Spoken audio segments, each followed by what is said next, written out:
Good evening, sir. Glad all of you are here. Thank you so much for being here. Have many guests with us this evening, and thank you for being part of our assembly. Thank you for the encouragement that you give this group and me personally for being here. Thank you so much. It was a day just like any other day, with maybe one exception. It was a day in which mothers awoke early and began to fix the meals of breakfast for their children, for her husband. It was a day in which she packed the school lunches for the kids and got them off to school, and the husband with his briefcase and packed lunch went off to work. The one exception to the day was there was something that was taking place near the town square that was drawing a lot of attention. And a lot of people were coming from outside into town to begin to see what was taking place. And the thing that was taking place that day was there was going to be an auction. And there was a woman that was being auctioned off. She was not a woman that probably many of us would feel comfortable with her feet sitting under our table. She was a woman that was worn and tired and haggard, filthy, her hair matted, her clothes torn and worn. She's a woman who had sold herself to men. She had left her husband, she had left her family.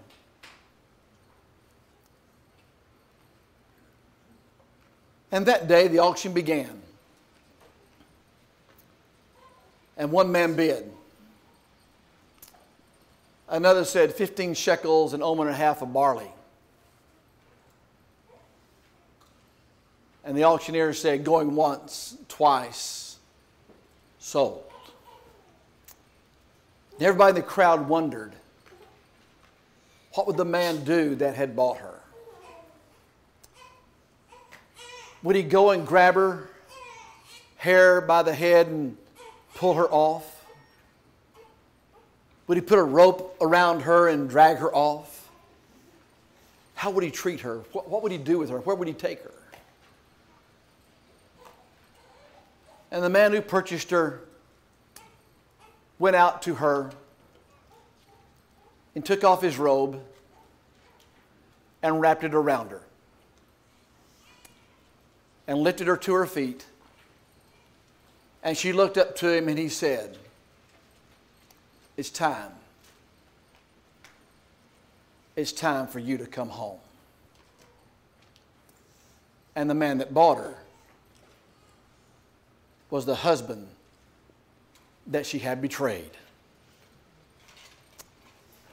That's the story of Hosea and Gomer. If you'd like to open your Bibles to the book of Hosea, we're going to begin the study there. And as you turn there, there are some interesting things about Hosea. Hosea is what is called an interactive prophet. As our Bibles are constructed, he is the first of the minor prophets. Doesn't mean he's the very first of the minor prophet, but he is, as our Bible's constructed, the one we come to first. He prophesies just before the Assyrian captivity takes place with Israel. And like Ezekiel, Ezekiel was himself an interactive prophet. You remember Ezekiel was asked by God to do some strange things. He was asked to fuel a fire over which to cook his food with dung. And you remember he was asked to lie on one side 390 days and after that turn over and lie on the other side for 40 days. And all that was intended to indicate to Ezekiel the burden that he would bear for Israel. And now Hosea is asked by God to marry this woman who is a prostitute. The book of Hosea itself is not a marriage book. It's not a book that counsels marriage. There may be some good information there, but that's not what the book is about. The book is a picture that God uses Hosea and Gomer to paint about how Israel's apostasy, Israel's adultery with idols, idol nations, and how it has affected God. The book of Hosea gives us a picture of how sin affects God and how God feels about sin. I think it's a picture that's vital for us to get a glimpse of, because I wonder sometimes if in our world today, if we don't sometimes treat sin as something clinical. A clinical diagnosis might be you have cancer. A clinical diagnosis might be you have diabetes. A clinical diagnosis might be you are bipolar. And the interesting thing about clinical diagnoses is that once you clinically diagnose someone and tag someone, you no longer look at the person as a person, you look at them with the disease of which they are tagged.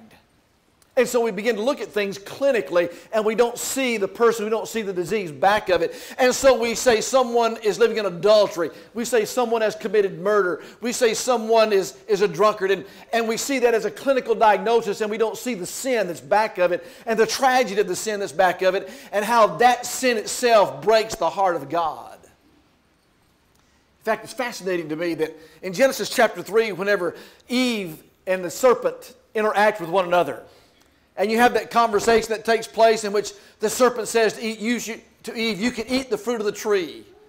And Eve says, no, sir. You can't either. You can't even touch it. Now, pause there. When you go back to chapter 2 and verse 17, and God tells Adam, the fruit of the tree of knowledge of good and evil, you shall not eat. God doesn't say anything to Adam about not touching it. Because Eve was not created when God said that. Eve learned about that tree from Adam. And Adam said to her, translated from the book of Rickie, you see that tree? I'm telling you, don't go near it. Don't think about it. Don't even touch it. It seems to me Adam strengthened what God had told Eve. But Satan appears, and she is deceived by Satan. But have you ever noticed from that point on, in Genesis chapter 3 and the forward narrative, Satan's no longer there? Where does Satan go? Where's Satan in all that? He's walked away. He's accomplished what he wanted. And so it is with Israel. They have fallen to idol nations. They've fallen before idols themselves. And Satan has left. But he's left a trail of rubbish behind, a wreck trail of lives behind. You see how God feels about this whenever Gomer and Hosea have their children, what they name them. Look in chapter 1, and he says in verse 3, so he went and took Gomer, the daughter of Diblam, and she conceived and bore him a son. Then the Lord said to him, call his name Jezreel. For a little while I will avenge the bloodshed of Jezreel on the house of Jehu, and bring an end to the kingdom of Israel, to the kingdom of the house of Israel. It shall come to pass in that day, I will break the bow of Israel in the valley of Jezreel. And she conceived again and bore a daughter. Then God said to him, call her Lo-Ruhamah, for I will no longer have mercy on the house of Israel, but I will utterly take them away. Yet I will have mercy on the house of Judah, and will save them by the Lord their God, and will not save them by, he says, nor by sword or battle, by horse or horseman. Now when she had weaned Lo-Ruhamah, she conceived and bore a son. Then God said, call his name Lo-Ammi, for you are not my people, and I will not be your God. Notice how God feels about Israel. You see that in the names of the children. I will avenge. I will no longer be your God. I will utterly destroy you. Here's how God feels about Israel. But God's not done there. God doesn't stop there. The rest of Hosea is a story about how God seeks to win Israel back. And the language there is very poetic, and it's very powerful and very romantic. Let's look at just a few passages to illustrate that. Look at chapter 2 and look at verse 14. Chapter 2 and verse 14. Therefore, behold, notice, I will allure her and will bring her into the wilderness and speak comfort to her. I will give her vineyards from the valley of Achor as a door of hope. She shall sing there as in the days of her youth, as in the days when she came up from the land of Egypt. Do you see the passion? Do you hear the sensitivity, the wooing that is? I will allure her. Fellows, when you were trying to win the heart of your sweetheart, did you speak comforting words to her? Did you speak sweet words to her? Did you speak words to her that would allure her, or did you call her ugly names? And did you speak bitterly and hateful to her? That's not how we do that. When we want to win the heart of another, we speak these kinds of words. And here God is wanting to win the heart of Israel. And He uses these very human terms to describe how God is going to seek to win Israel back. I will allure her and speak comforting words. But there's something else in this passage that is powerful. I will give her vineyards from there in the valley of Achor as a door of hope. Do you remember what the valley of Achor was? The valley of Achor is where Achan and all his family are destroyed and where they're buried. It was a valley of death. And now then that valley of death is going to be turned into a valley of hope. No longer death, but now hope. And then it says, and she shall sing as in the days of her youth, as in the day when she came up from the land of Egypt. You remember when the children of Israel crossed that sea? And do you remember the first thing that Miriam does when they cross that sea? As our Bibles are constructed, the very first song we see in the Bible is found in Exodus chapter 15. And it speaks of the fact that God is the Redeemer, God is the Deliverer. And they praise God for being the Redeemer and the Deliverer. And here Israel is singing these great songs of joy and hope because of their deliverance. And he says, and they will sing again as in the days when they were delivered from Egypt. Here God is going to lure. He's going to turn death into hope. And then there are going to be great songs of joy that they're going to sing because of that. God is seeking to win her back. Turn to chapter 2 again and look at verse 19. I will betroth you to me forever. And yes, I will betroth you to me in righteousness and justice and loving kindness and mercy. No longer is there going to be someone that's going to come between us. You'll be mine, I'll be yours, and I will betroth you. There's a pledge that is made there. I will do everything I can to be yours, and you will be mine. Look at chapter 11 of Hosea. Look at chapter 11 of Hosea. Chapter 11, look at verse 8. Chapter 11 and verse 8. He says, how can I give you up, Ephraim? How can I hand you over, Israel? How can I make you like Admah? How can I set you like Zeboim? My heart churns within me. My sympathy is stirred. Do the names Admah and Zeboim ring a bell to you? Those were a part of what constructed the area of Sodom and Gomorrah. And so you hear the words of the Lord. How can I give you up, O Ephraim? How can I hand you over to Israel? How can I make you like Sodom and Gomorrah? How can I set you like Sodom and Gomorrah? My heart churns. My heart churns with my sympathy is stirred with you. How can I possibly give you up, Israel? Ephraim is put for Israel. How can I possibly give you up? How can I possibly destroy you like I destroyed the cities of Sodom and Gomorrah?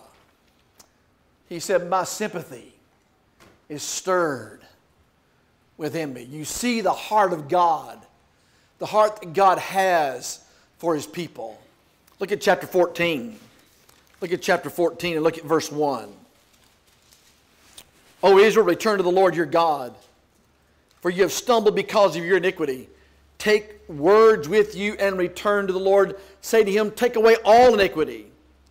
Receive us graciously, for we will offer the sacrifices of our lips. Verse 4, I will heal their backsliding. I will love them freely. For my anger has turned away from him.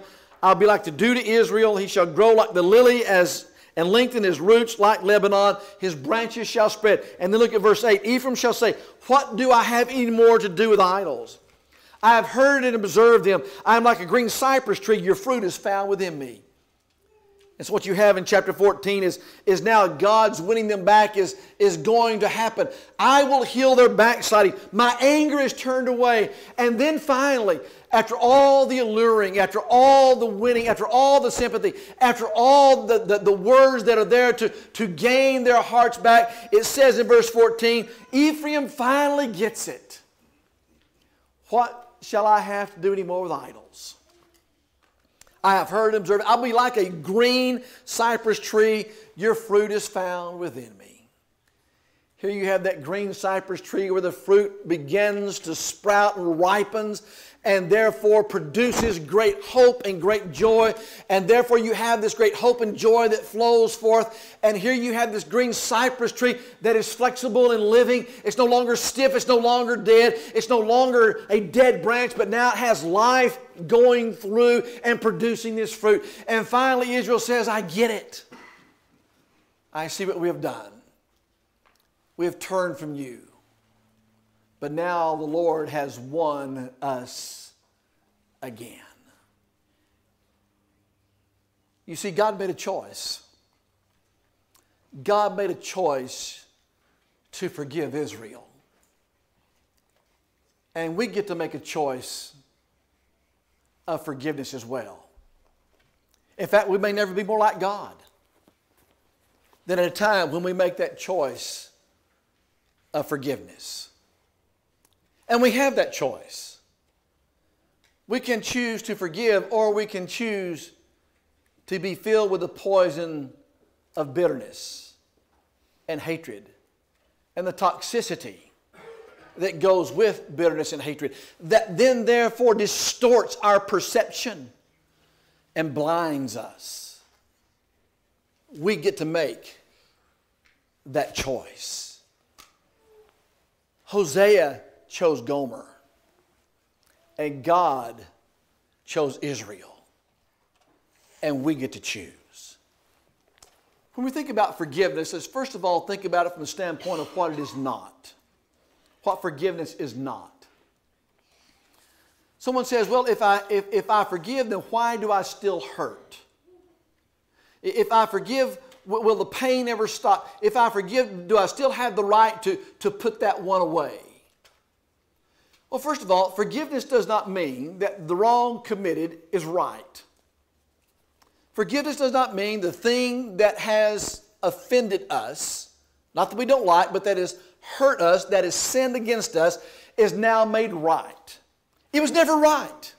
It was never right that Israel turned away from God. It was never right that Gomer turned away from Hosea to give herself to other men. That wasn't right. It didn't make it right. The wrong is not made right because forgiveness takes place. Forgiveness does not mean the thing that happened did not happen. It does not mean that I will forgive you and withhold the right of retribution. I can punish you, but I choose not to. Look how good I am. It doesn't mean I ignore it. That young smart aleck hurt me, and so we don't learn a lesson from that. It doesn't mean I surrender my right to justice. But I can be filled with bitterness and hatred. I can be filled with ill will and malice, and I can have my mind and my perception blinded and darkened and skewed to the other person or toward the other person so that I see them not as someone that is a person to be forgiven, but as an object to be ignored. And ignoring them simply don't learn the lesson that forgiveness is to teach. So forgiveness does not mean it's made right. Forgiveness does not mean I give up my right to surrender justice. It does not mean I give up, I withhold retribution. It doesn't mean I act as though it did not happen. It does not mean the pain is going to go away. It does not mean the hurt is going to stop. That's not what forgiveness is. So what then is forgiveness? I love what C.S. Lewis said one time. He said, forgiveness is easy until there's something to forgive. And therein is our challenge, isn't it? It's easy to talk about it until you have a Gomer, until you have an Israel, or until you've been the one that has been sinned against. Forgiveness is easy until there's something to forgive. But forgiveness by itself, the word is defined as to send away. It is defined as to release. And that sending away and releasing is a choice that is made. It is made by the one that is extending forgiveness, independent of the action of the one being forgiven. It is that I choose to send the offense away. I choose to release the offense. You see, forgiveness releases the prisoner. And the prisoner is me. The prisoner is not the person I'm forgiving. The prisoner is me. You see, forgiveness is an act of grace. If forgiveness is dependent upon the other person, then it's no longer an act of grace. Now it's an act of merit. Forgiveness is an act of mercy. It's not something deserved. It's something given independent of being deserved. It's given because I choose to give. God chose to love us. He chose to offer us forgiveness. Not because we were so winsome, not because we were so lovely, not because we had earned it before Him, but because He made a choice. A choice to release the prisoner. He was no longer going to be bound by the offense. But now comes the question with that. What if the person never asks for forgiveness? Do I have to forgive? Let's pause just a moment. And let's think about that from a practical point of view just a moment. And my question about that is, do we really want to go there? Is that really where we want to go? Do we want to go to say, I'm going to exact justice, and the justice I'm going to exact is I'm going to withhold the retribution, I'm going to keep my right until you come to me and not only ask for forgiveness, but say it in the words that I expect you to say it. In the manner in which I expect you to say it. Is that how we want to be treated? Is that what we want others to do for us? Do we really want to live with that kind of justice? Now, from the standpoint of justice, yes, that's there. I understand that. But is that really how we want to live? Do we really want to live with that kind of meritorious justice that someone has to come to me to ask before I extend it? That's no longer mercy. And that person holds the cards. That person holds the control. Or is it possible to extend forgiveness without it being sought? Turn with me back in the Old Testament again to 2 Samuel chapter 12. 2 Samuel chapter 12. In 2 Samuel chapter 12, you may be familiar with this story, but I'll give the background to it. In chapter 11 of 2 Samuel, you have the events that unfold with David and Bathsheba, in which David calls for Bathsheba. Uriah is out in battle, and David and Bathsheba have an affair together. She conceives and is now with child. Now then in chapter 12, Nathan the prophet comes to David. And Nathan the prophet is telling David, look, I got to tell you something. Here's this guy over here who has one ewe lamb. And here's this guy over here who has hundreds of ewe lambs. And here this guy with his hundreds of ewe lambs takes this man's one ewe lamb, and what he does is he prepares that one ewe lamb as an offering for a stranger that comes to the door. And Nathan says, what do you think ought to happen to that guy? And David says with incredulity, that guy ought to die. He had no right to take that one man's ewe lamb when he had a pasture full of them. He ought to die. And Nathan's point goes right over David's head. And Nathan pauses and says, well, David, you're the man. Now, not until a year later, from that moment, does Psalm 51 occur. Psalm 51 is that penitential psalm of David who says, restore my soul, O Lord. Return me to a right relationship with you. That's the psalm in which David will pray with a contrite heart. But in chapter 12, you come to verse 13. After Nathan has finished talking to David like that, it said, so David said to Nathan, I have sinned against the Lord. And Nathan said to David, the Lord also has put away your sin, and you shall not die. Wait a minute. The 51st Psalm hasn't been written yet. And now then what Nathan is saying to David is, God has already forgiven you your sin, but David hasn't asked God to forgive him yet. But it says, God has already forgiven you of that sin. In other words, God has in His heart already made available forgiveness for you, David, whether you've ever asked for it or not. He's already appropriated that. And what He does is He stands with outreached arms for you to come. And when He comes and you say, please restore me, O Lord, I have a contrite heart, He's going to say, restore you to what, David? I've already forgiven you. In other words, God's mercy has released God, the prisoner, from withholding David as accountable for what he's done. David will answer for it. The consequences are not going to leave David's house. They're going to be multitudinous throughout the rest of David's life. It's going to be one miserable experience after the other, and David is going to reap from the whirlwind and the wind that he had sowed. But notice, Nathan said to David, "But God has already forgiven you your sins." Now back to the question. What if someone never comes and says, "Please forgive me"? Do I have to forgive them? Well, let's ask the question this way. Do you enjoy being imprisoned? Do you enjoy being a prisoner?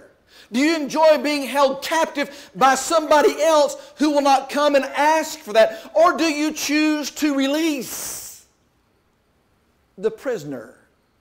You see, I get to choose the response.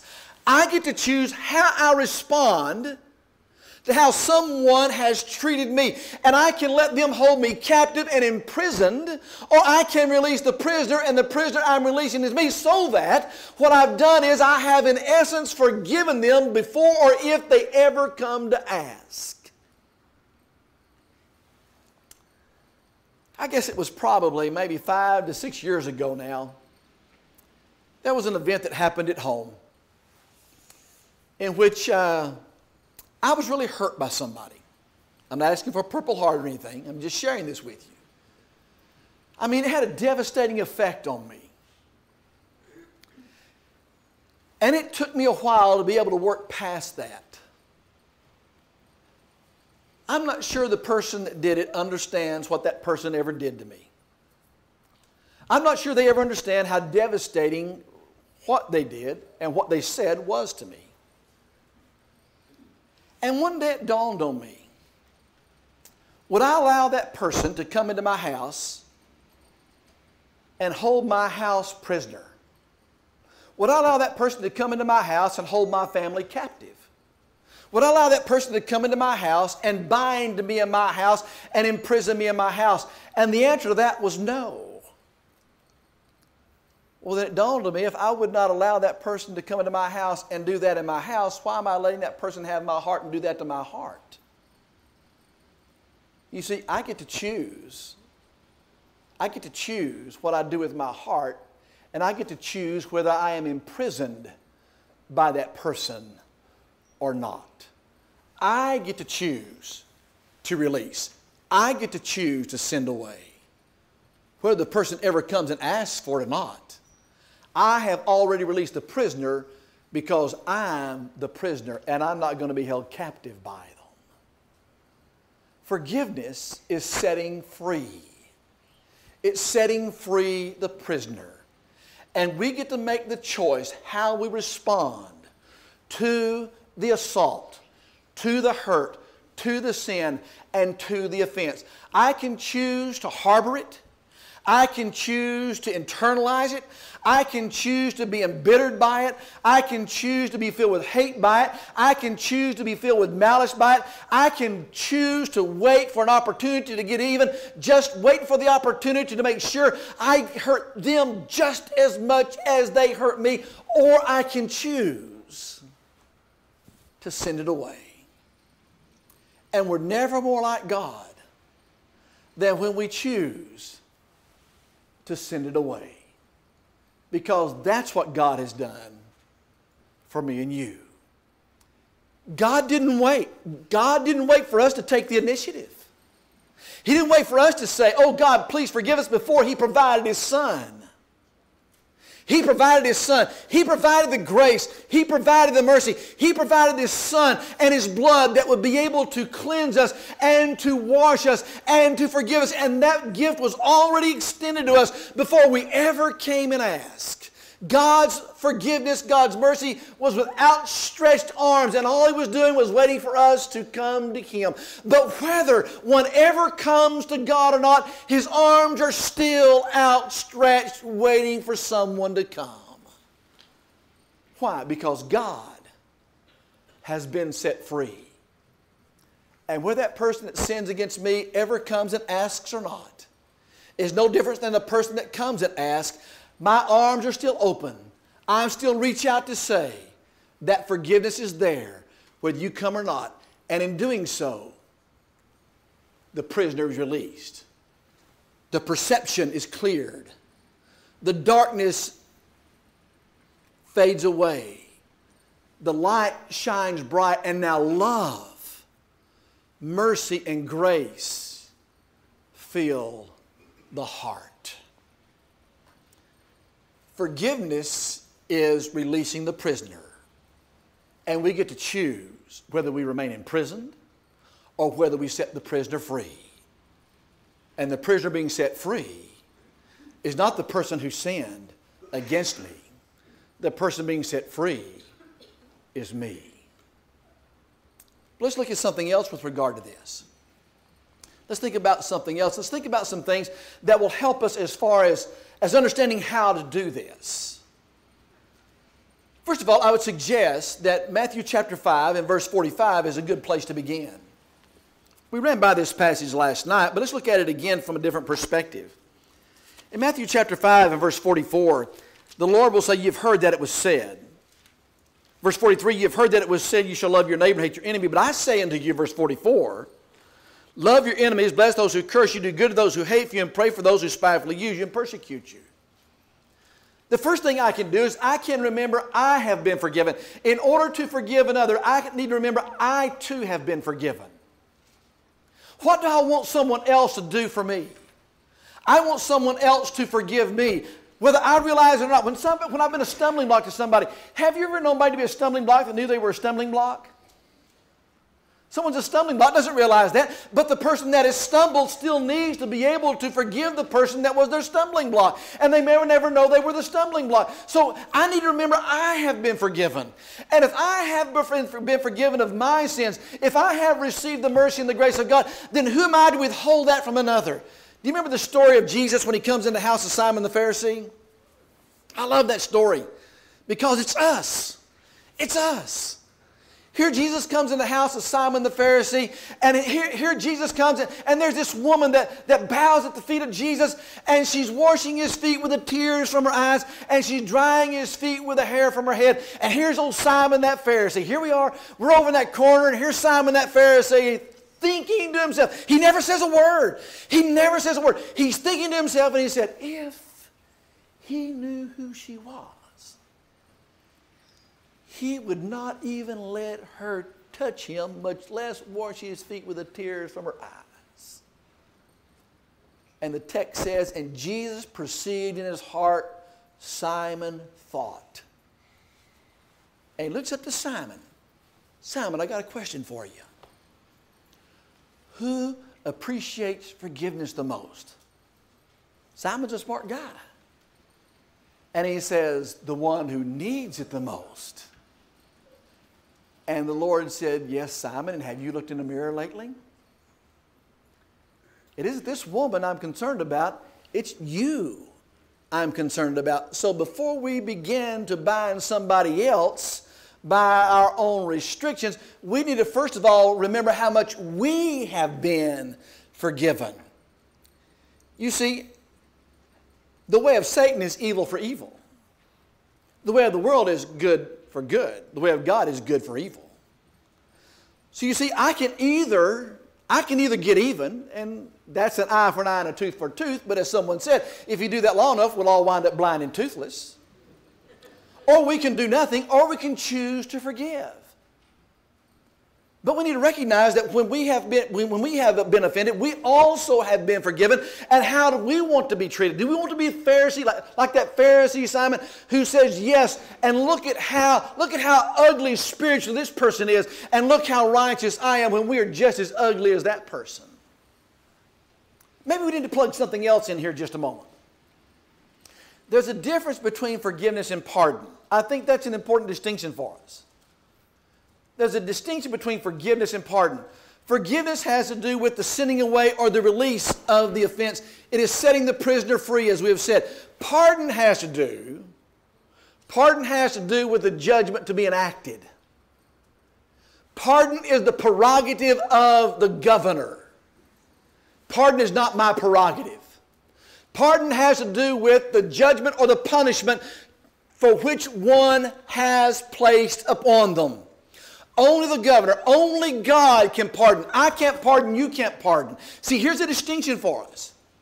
We can send the offense away. We can set the prisoner free, and we're the prisoner being set free. But that doesn't remove God's part, the part of pardon. You see, we want to be both governor and forgiver.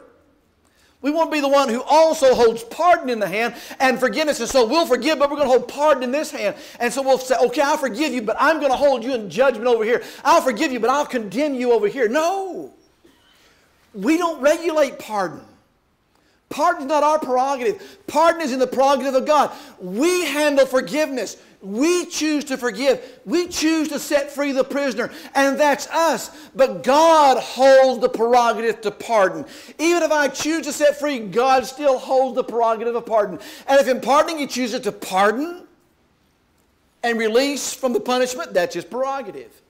If in pardon He chooses to hold responsible the punishment, that's His prerogative. But see, we like to control. We want to make sure we exact that pound of flesh that was taken from us. And so we want to have the prerogative of pardon. And we'll let God do the forgiving. No, God does the pardoning. We do the forgiving. Please make that distinction. And just because we forgive someone, whether they've asked for it or not, does not mean we've handled God's end of the business. Whatever God does with that person is God's business because He's the one that pardons.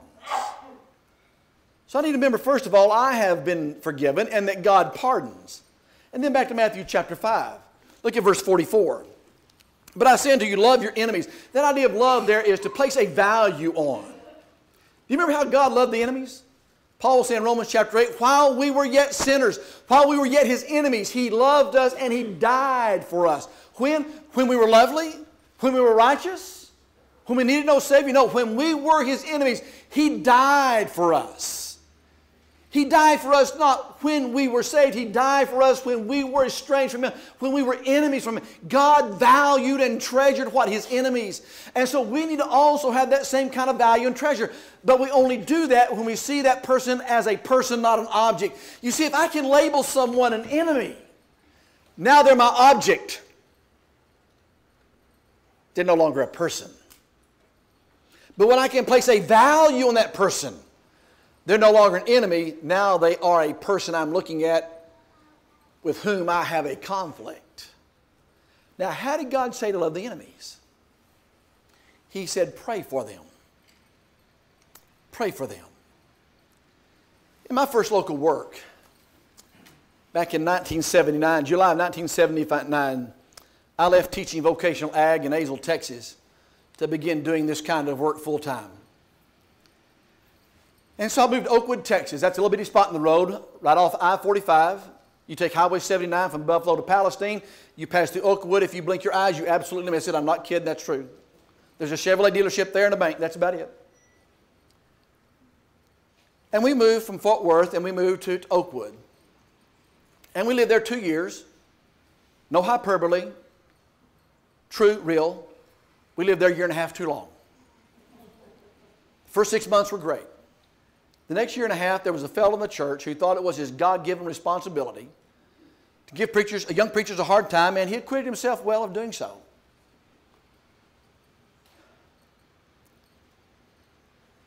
We left Oakwood in 1981 to move to Del Rio, Texas. Happiness was Oakwood, Texas in a rearview mirror, not Lubbock, as Mac Davis said. And I know I shot over the heads of a lot of young people there, but Google it, you'll find it. But in 1996, I was invited to hold a meeting at Centerville. Centerville and Oakwood, about 25 minutes apart. I'd not been back in that area since I left in 81. And I was staying with a family there that we know well. And when I got there and unpacked everything, I asked Steve, I said, do you think he's going to come to the meeting? He said, well, I don't know. He's been invited. I don't know if he'll come or not. And so I went to supper that night and ate with some other people, and they said, well, he's been invited. I don't know if he'll be here or not. So the Centerville building is a narrow building with pews on both sides here, and it kind of runs like a shotgun down there. And in the back, the doors open to the parking lot there. Not like they are here, just the back doors open there, and the foyer and then the parking lot is right there. Well, on Tuesday night, just before services began, there were some people that came in the door, and right in behind those people that came, which were my son's future in-laws, this man walked.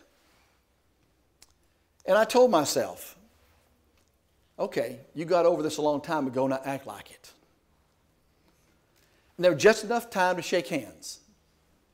We shook hands, and I said, I'm glad to see you. I got up and preached. And after it was over, standing at the back, and as people were filing by, you know, after a while, you kind of get a sense of when somebody's waiting for you. You can tell they're kind of hanging back. As people were walking by, I just kind of caught my peripheral vision that this fellow's kind of hanging back here, and he's just waiting till everybody goes by. And so it was only me and one other man in the foyer. And that other man had been with me at Oakwood and had been a dear friend.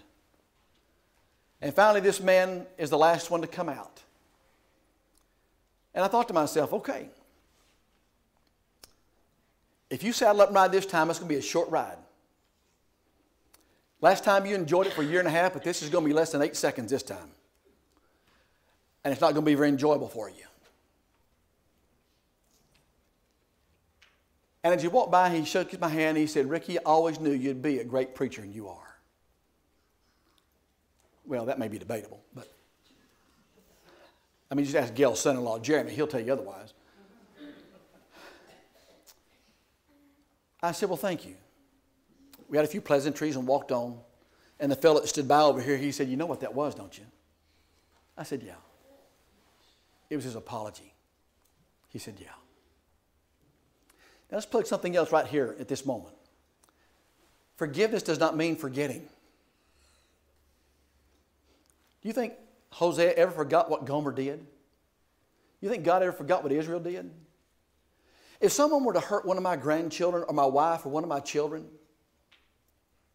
maybe in a head-on collision or some kind of abusive situation, I might be able to forgive that person, but do you think I'm ever going to forgive that person? I'm ever going to forget that person? Folks, this happened back in 1981. This is 2019. Do the math. And I can tell you just as plainly as I'm doing now what that man did to me, but I'm going to tell you something. I had to learn then what I had done was I had set the man free, and I was no longer in prison by him.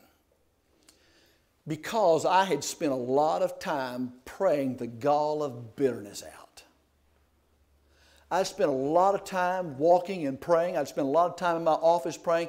I'd spent a lot of time private praying the gall of bitterness and hurt and pain out that man had caused me and my wife. And things he spread about us after we left. But I could finally shake his hand and call him brother and love him. But that doesn't mean I forgot it. It just simply means the prisoner had been set free and I was no longer held captive by him. The first thing the Lord says to do is we need to remember we've been forgiven. Number two, we need to stay in our closet and pray until we've prayed all the hatred out, till we've prayed all the bitterness out, till we've prayed all the gall of ill will out, until we can finally place a value in that person, that God places a value on that person. And then second of all, he says you need to speak well about them. When you have prayed all the bitterness out, now you can say good things about them. I can say good things about that man now because I had learned to let go of the hatred. I can say good things about that person that hurt me 5 to 6 years ago because I have learned that maybe that person didn't understand what that person was doing. And now that person has never said a word to me, but that person can walk by me and I can hug and embrace that person and tell that person I love them. Again, I'm not asking for a Purple Heart here. I'm just saying this is what the Lord said to do. And then he says you do them good. You find a way to do them good. You find some way to serve them. You find some way to help them. You find some way to help them recover from their hurt. John Maxwell said one time, hurting people hurt people. And hurting people hurt people who hurt people. You see, when someone hurts us, probably they're hurting in some way too. And maybe now, if I can forgive them, I can help them over their hurt. I can do them good in some way. That's what the Lord said to do. I'm not suggesting that's easy. Not at all. I'm not suggesting it's overnight. Not at all. I'm not suggesting it won't take us a while to get there. Not at all. I'm not asking you to leave this assembly this evening and bam, we've got this all figured out. No, what I'm saying is there's a process in place here, but we're going to have to shake hands with the process to be able to offer what God has given to us, that He provided for us before we ever asked Him for it. It was already appropriated there for us. It was as good as done for us. And that's what He's asking of us. And then the final thing I would suggest is we get to control what we think. We get to control what we think. I get to choose what I think. I get to choose what I think about you, and you get to choose what you think about me. And I like what one man said one time, it's none of my business what you think about me. I get to choose.